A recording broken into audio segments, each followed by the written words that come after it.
আসসালামু আলাইকুম রহমতুল্লাহ বারাকাতুহু। শুভবন্ধু যে যেখান থেকে এই মুহূর্তে আমাদের ভিডিওটা দেখছেন সবাইকে মোবারকবাদ এবং শুভেচ্ছা জানাচ্ছি। সম্মানিত ভিউয়ার্স, আমরা এমন একটি জায়গায় আছি, আসলে দৃশ্যটা এক পলকে দেখলেই মন জুড়িয়ে যায়। এবং কি বলবো ভাই, মুকুল ভাই, কেমন লাগে এই জায়গাটা? একটু অসাধারণ, কারণ এই গ্রাম ও পরিবেশ, তারপরে যে এত সুন্দর সবুজ দৃশ্য, ধান ক্ষেত গুলা অনেক সুন্দর, তারপরে যে রাস্তাটাও অনেক সুন্দর।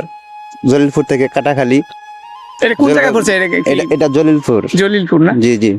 আচ্ছা, যাই আমি আমি যে একটু আপনাকে দেখাতে চাই যে চারপাশটা, আমরা যেখানে দাঁড়িয়ে আছি তার চারপাশে কি আছে, তার দৃশ্যগুলি কতটা চমৎকার এবং অপূর্ব।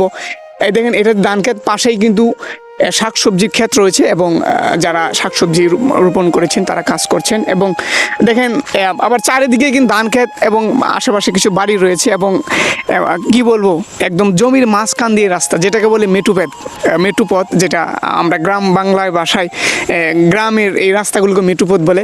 এবং মেটুপথের দৃশ্যটা পরন্ত বিকেলবেলায় সূর্যাস্ত ঠিক পুরো মুহূর্তে এই দৃশ্যটা কতটা চমৎকার হয়, সচক্ষে না দেখলে বোঝার কোনো উপায় কিন্তু নেই। আমি একটু পিছন দিকে দেখাতে চাই, নাচবো একটু পিছনে, পুরোটা রাস্তা দেখাও আমরা যেখানে আছি লোকেশনটা, দেন কতটা চমৎকার দেখা যায়। খুব অপূর্ব একটা দৃশ্যপট। আসলে এইখানে আসলে মনটা অন্যরকম হয়ে যায়, অন্যরকম ফিল আসে।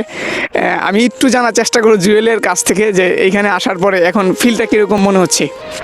সত্যি ভাই, অসাধারণ একটা ফিল অনুভব করতেছি এই জায়গাতে। মাঝে মধ্যে আমরা আসি, তো আজকেও আপনার এই ফিলটা নেওয়ার জন্য আজকেও চলে আসছি এখানে। আচ্ছা, আমি কিন্তু প্রথম আসলাম এই জায়গায়, তাও মোবারক এবং জুয়েলের আমন্ত্রণে আসার পরে যেটা দেখলাম অনেকটা চমৎকার, খুব ভালো লেগেছে। মোবারক, তোমার অভিমত কি মানে এই জায়গা নিয়ে?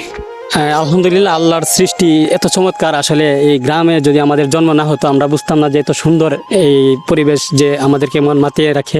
এত সুন্দর একটা পরিবেশ আসলে সবাইকে বলে বোঝাতে পারবো না, যে মন শীতল হয়ে যায় যখন বিকেল টাইমে আমরা ঘুরতে আসি। এই গ্রামের এই ওয়েদারগুলো দেখলে এই মনটা শান্তি পায়, দিলটা শান্তি হয়ে যায়, চোখগুলো অনেক সুন্দর ভিউগুলো টেনে আনে। আর আমার ভালো আর কোনো বাসা নাই গ্রামের সম্পর্কে, এত সুন্দর ওয়েদার, এগুলো সবাই বুঝে। অনেক ধন্যবাদ। সুপ্রিয় বন্ধুগণ, আপনাকে দেখানোর চেষ্টা করছিলাম আমরা যেখানে দাঁড়িয়ে আছি আমাদের গ্রাম বাংলার দৃশ্যপট কতটা চমৎকার হয় এবং বিকালবেলায় এর মনোমুগ্ধকর দৃশ্যটা কতটা মানুষকে আকর্ষিত করে এবং কতটা ভালো একটা ফিলিংস আসে। এটা কেবল গ্রামে যারা জন্মগ্রহণ করেছে, গ্রামে যারা বসবাস করে, কেবল তারাই কিন্তু অনুধাবন করতে পারে। আপনি ভিন্ন কোনো এলাকায় জন্মগ্রহণ করে, বিশেষ করে শহরে যারা বসবাস করেন বা জন্মগ্রহণ করেছেন, যারা বিচরণ করেন, তারা গ্রামের দৃশ্য নিয়ে অনুধাবন করার কোনো সুযোগ কিন্তু নেই।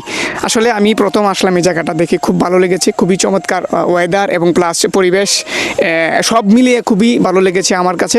আমি আপনাদেরকে যদি লোকেশনটা বলি, সেটা হচ্ছে সুনামগঞ্জ জেলাধীন বিশাম্বর উপজেলার সম্ভবত ধনপুর ইউনিয়নের সীমানায় আছি না? কোন? বাতাঘাট ইউনিয়নের একদম দক্ষিণ বাতাঘাট ইউনিয়নের একদম শেষ প্রান্তে, এক পাশেই, পূর্ব পাশেই এই জায়গাটা। এটা হচ্ছে জলিলপুর। এবং দেন কতটা চমৎকার রাস্তা, আপনারা চাইলে আসতে পারেন, ভিডিও বানাতে পারেন এবং এখানে কালকেপন করতে পারেন। তো সবাইকে ধৈর্য ধরে ভিডিওটা দেখার জন্য অনেক অনেক মোবারকবাদ জানাচ্ছি, ধন্যবাদ জানাচ্ছি। সবাই ভালো থাকবেন, সুস্থ থাকবেন। আল্লাহ হাফেজ।